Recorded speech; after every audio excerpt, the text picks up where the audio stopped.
Welcome back to 420 Chief. Today I'm in a virtual studio with a good friend of mine. We go way back to 2010. We met in the Navy at a Mesron unit, but I'm going to turn it over to Scooter to tell us a little bit about yourself. Hello, Scooter. Welcome. Hello, and thank you very much. Um, yeah, that was actually my second to last deployment for that one. But that is when we met. I'd been an ordnanceman first, and then was trying to transition over to gunner's mate, and just loved the boats. So we met during workups. Spent quite a bit of time then. I think we studied for different qualifications, and then we ended up in the desert living together. Hell yeah. What's up, Kuwait? I remember you. So, um, and that was, I think we've talked about this. That's of all the time in the service, and I enlisted in the 90s, clear up through 2010, 2011, leaving in January of 2012. The majority of my memories all are encompassing from 2010 to 2012. Is the weirdest shit, but that's just the way it is. I feel you, man. That was a interesting time. And you know, all of the feelings I remember, the good, the bad, the ugly, but we were in that shit together, And Mhm.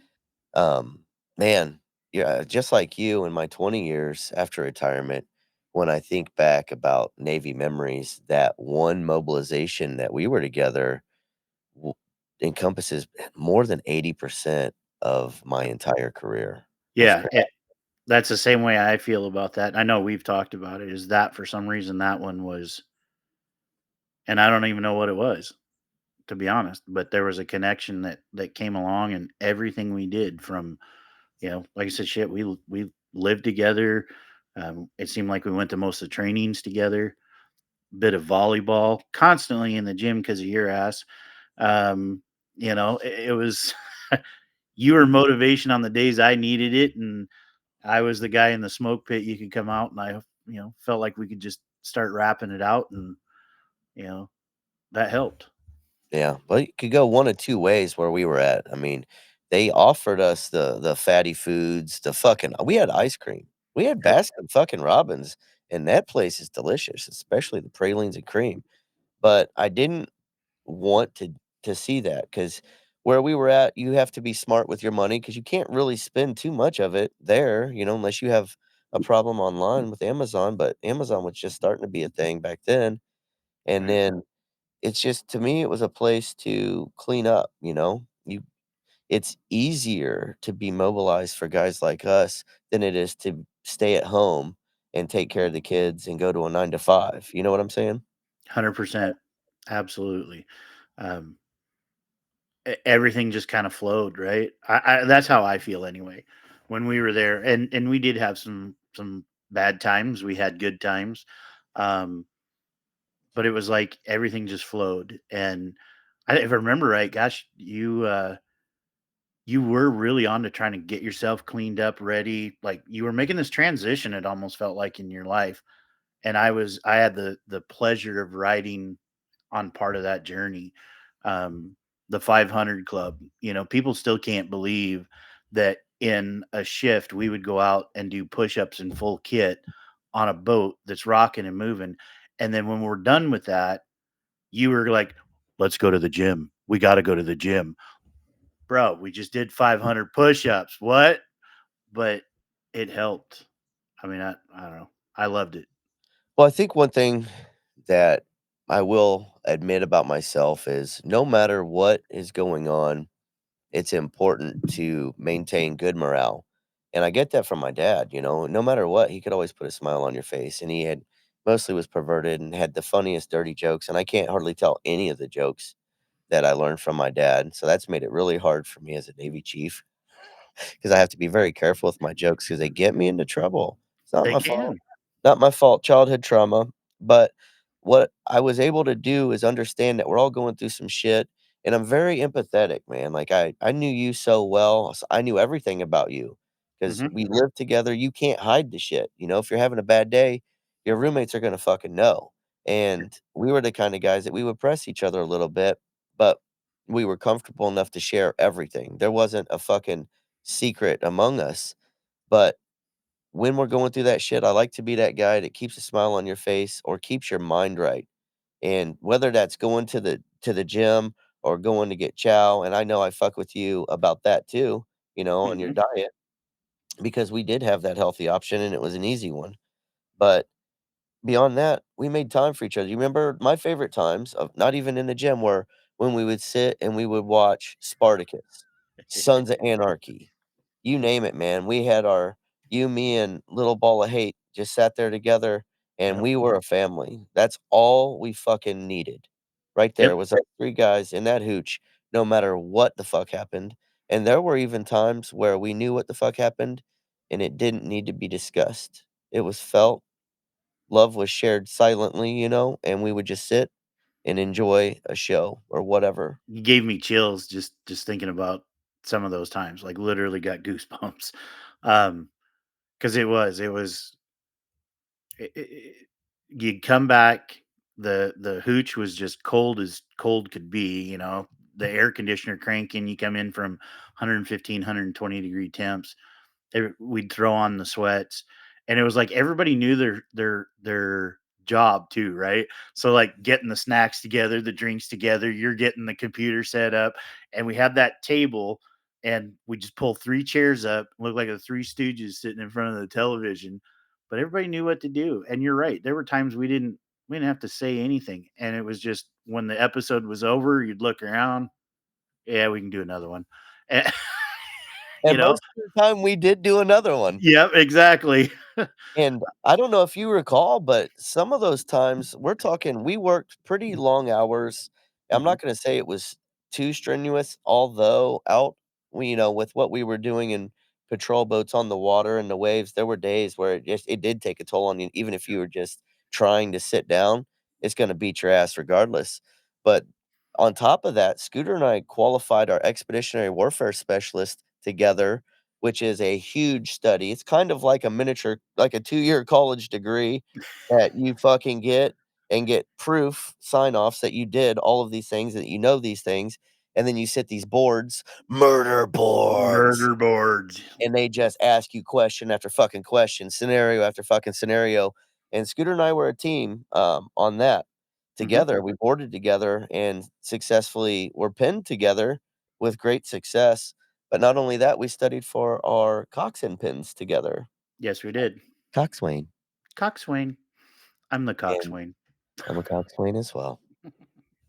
But that was my point is, we were tired, we were studying, but we still fucking made that time to watch TV, watch movie, hang out together, go eat together, because we had that. We were a fucking close-knit family, and that was kind of the expectation of one another, was like we're all participating, like you said, in our own way. We're Yep. contributing in our own way, but as a collective, we're there together. Yes, absolutely. And you mentioned something, that whole time you were always it was interesting because in our little space, if you were having a bad day, LBH and I would kind of have an idea. We would know. Not a lot had to get said. But when we came in for that brief before everyone went out on patrol or whatever, was happening that day, by the time you got to behind the chief of the watch there by the armory, you were smiling, you brought everybody into good morale, you kept that going, even if it was just you were faking it till you make it that day. And then when everything would get down, we'd download, turn everything in, and come back to the hooch. You'd kind of shift a little bit again, and that I think that expresses that closeness of family you're talking about. Like inside our little space, it was the three of us, and we could have a bad day. But when we left, we supported one another so that the crews didn't know what was happening. We weren't dragging them into our shit. So, Yeah, and you touched on something there, Scooter, and I wanna point this out, and I'm guilty of it, man, but no matter what day I was having, like you said, it was always important for me to make sure everyone else was having a good day and having a mhm, smile, and I didn't know then what I know now, but it took me forever to start making sure that I had that smile on my face, that shirt, making sure that I was really good. Because I've Yeah. always been so much better about taking care of everyone else and putting that fucking you've seen me do it, putting that fucking fake smile on until it becomes real, filling my own fucking cup, so to speak. But I think it's important, and this is just coming from my heart. This is just a little therapy now, but make sure that you are taking that time to make sure that you're good for yourself too. Right. That's something that's hard to overcome even to this day, um, because I don't think we did. I mean, we took care of each other, but I don't know. You're right, though. I mean, and that's something I've been trying to focus on, and that's a little further ahead for us because that actually brings us to, you know, kind of move in that direction. We come home. You guys actually came home early, and I extended and went down to Fujairah, and I ran boats down there. So when I came home, I actually came home with a different unit, and then I was going to redeploy again, and then things just kind of went haywire. The unit started breaking down. Um, Moved over to being the Riveron instead of Mesron. And then when I got out, man, I just wanted to get the hell away from everything. And we lost contact there for a while. Um, and More I, than 10 years, Scooter, more than 10 years. yeah, Yeah, yeah, and I'm sure we both had stories, like I had heard things and you had heard things, but one thing that I'm gonna say I love and respect about you, and I reciprocate, and you saw that, that's an action of love, was I knew that you were alright, and you would reach out when you needed to, yep. and I didn't wanna question you or ask you anything because sometimes when people come to you with what they've heard, that doesn't help the situation. And I Mhm. don't remember who said it. Maybe it was Socrates. I don't know. But someone came to him with some information about his friend, gossip, perhaps. And he said, hold on. Do you know this information to be true? Did you see it yourself? He said, well, no. So he heard it. And he's like, okay. And he goes, is it good or is it bad? And he said, well, it's bad. He goes, so you're coming to me with information you don't know to be true. That's bad.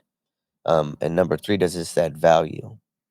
And he said, no. And he said, so you're wanting to come to me with information about my friend that you don't know to be true, that you didn't see for yourself, that isn't good, that doesn't even add value to my life. Why would I even want to entertain you? Right. So I think that just speaks volumes. That's But huge. when you did reach out, talk to me. So let's talk about where were you at? What was your state of mind at that point of time, and how did that first encounter with Chief go? So I was kind of on the upswing. So it was I think this last fall, and the winter prior to that, um, I was just having a hell of a time, man.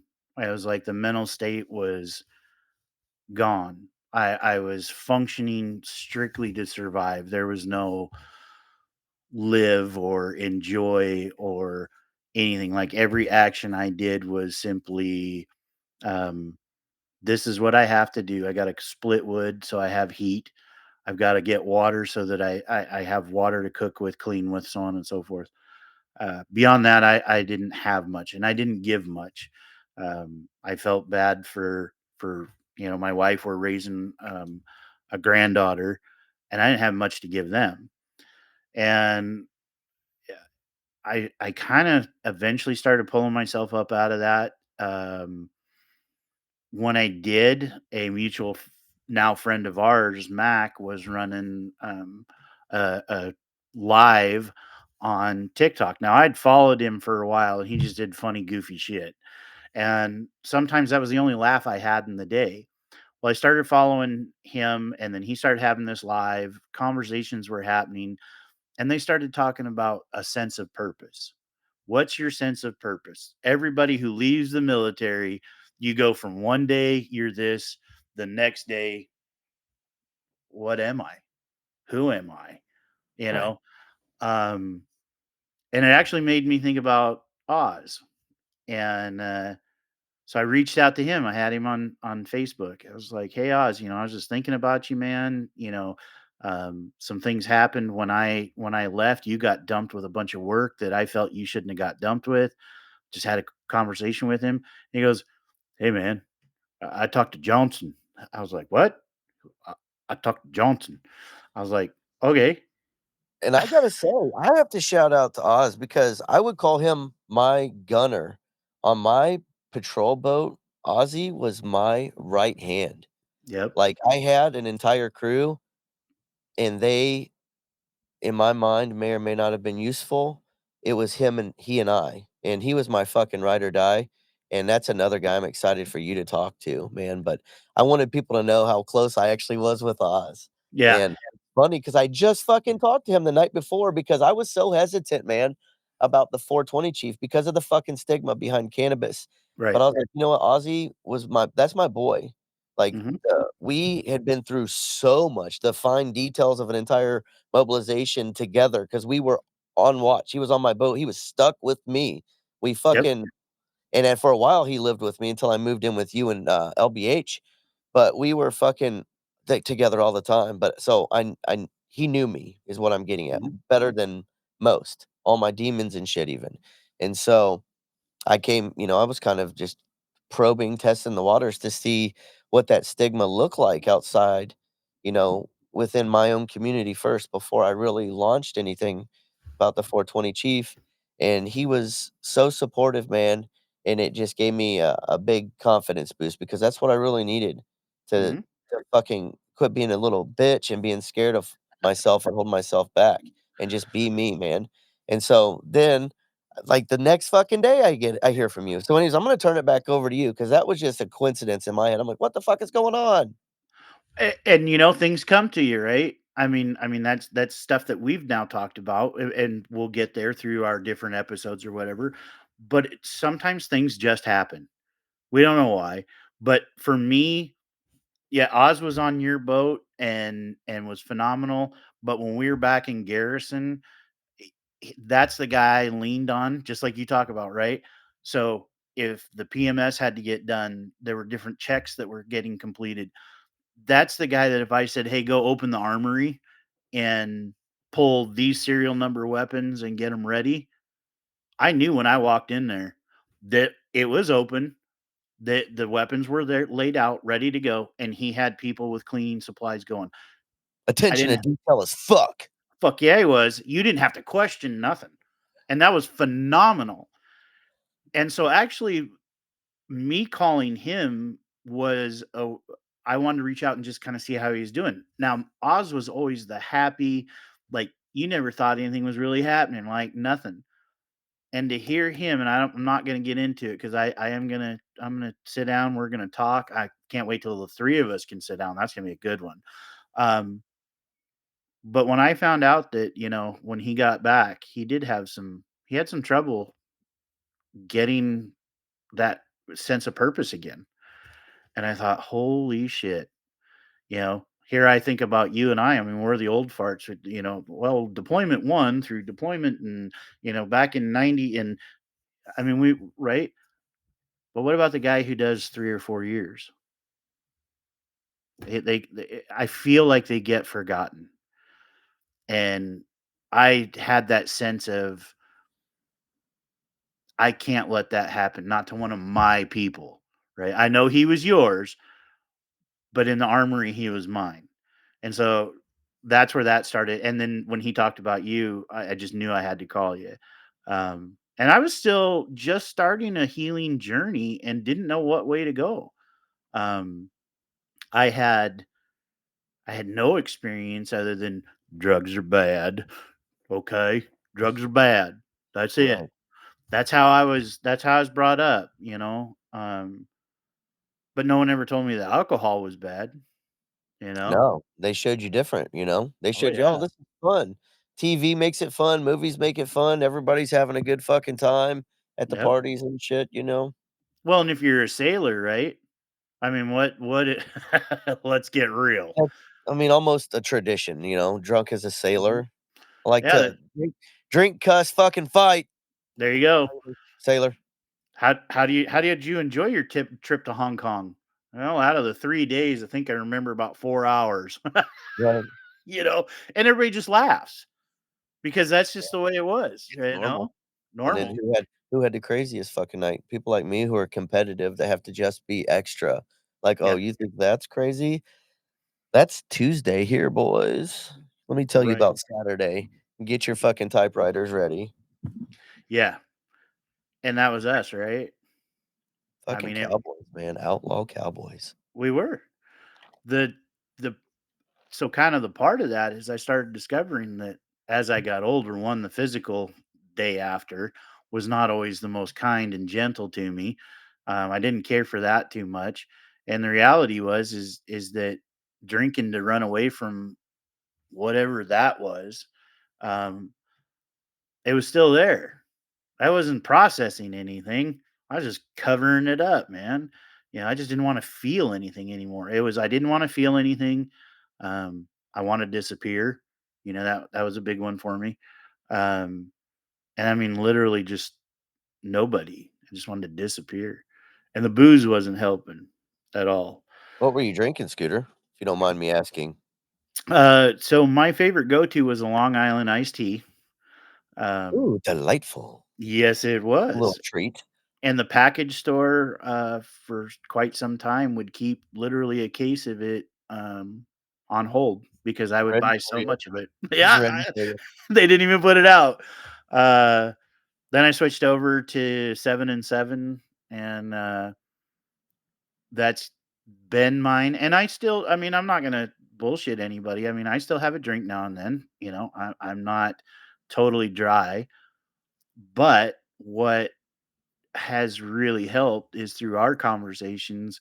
Um, I had started out with, I think, talking with you. My first thing was uh, I really wanted an opportunity to try Ibogaine and the 5-MeO DMT. I had seen other veterans that were having phenomenal results with it, with alcoholism, PTSD, TBIs. So that was honestly kind of where my brain was, and I talked to you about it quite a bit, and, and that's interesting too, like, so 10 years, right? Over 10 years, that first phone call, it was like a minute had passed. I was able to get right back in, like, "Hey, man, this is what I'm thinking." That It feeling of family camaraderie was still there, like we hadn't missed a beat. I do wanna ask Exactly. you a question. When like, how did you hear or find out about the 420 Chief? It was a little bit at first, I was like, "Holy shit, really?" I shocked, but, not in a bad way, if that makes sense.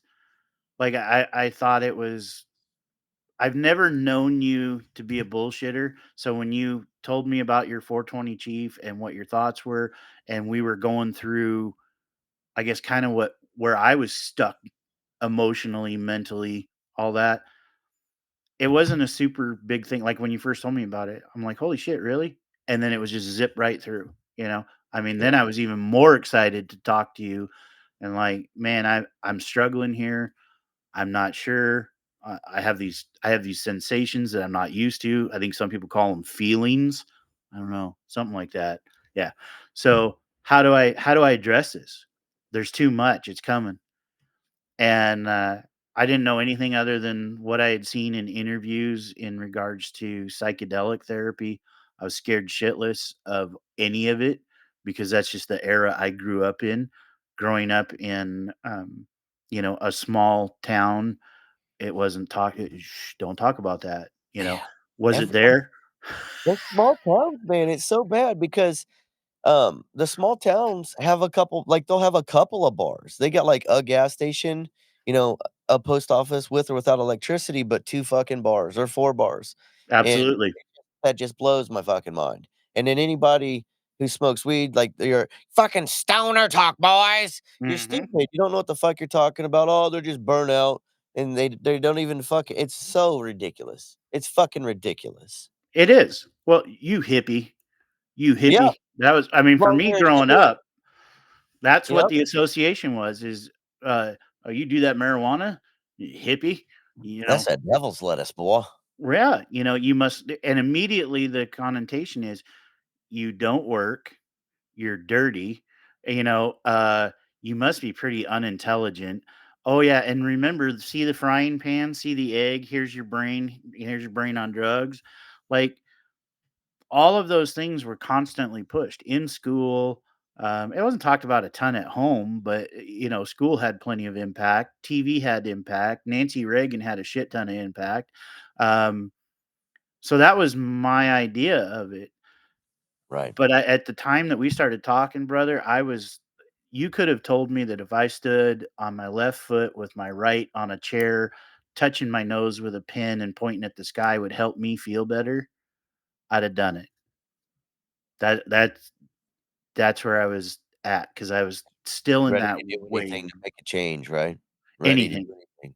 With that being said, we hope you guys enjoyed this week's podcast. The Scooter and Chief conversation is going to be split up into multiple episodes, so stay tuned for next week's podcast as Chief and Scooter are going to dive in depth on how cannabis has kind of helped them overcome these shared experiences and overcome those problems as we were talking about. But with that being said, be the best because you are the best, and stay tuned for more.